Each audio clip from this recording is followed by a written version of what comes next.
Everyone स्वागत छ हजुरहरूलाई फेरि पनि एउटा ब्रान्ड न्यू ब्लगमा। आज चाहिँ हामीसँग वर्लपुलको यो वासिङ मेसिन छ 11 केजीको 1 लाख 1.5 लाख पर्ने छ, विदेशी पठाएको। त्यसको चाहिँ गियर बक्सको प्रब्लम छ है।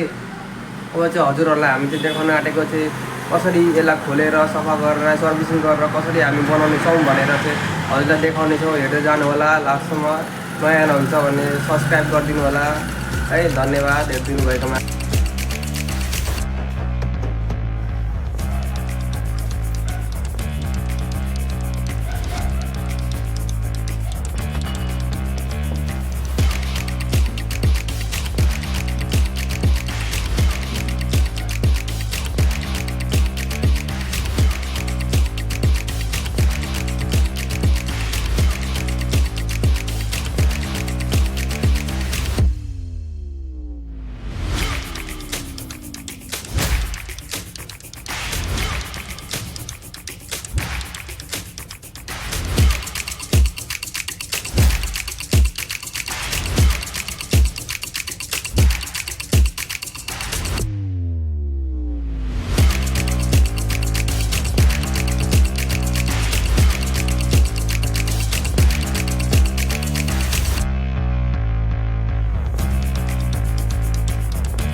यसको चाहिँ गियर बक्समा प्रब्लम रहेछ, त्यही भएर यो चाहिँ नचलेको।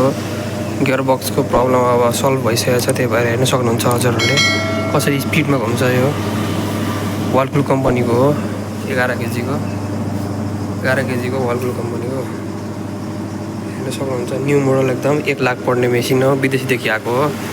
कसैले बनाउन नसकेर हामीले बनाउन सक्यौँ। न्यू सेवा सर्भिस।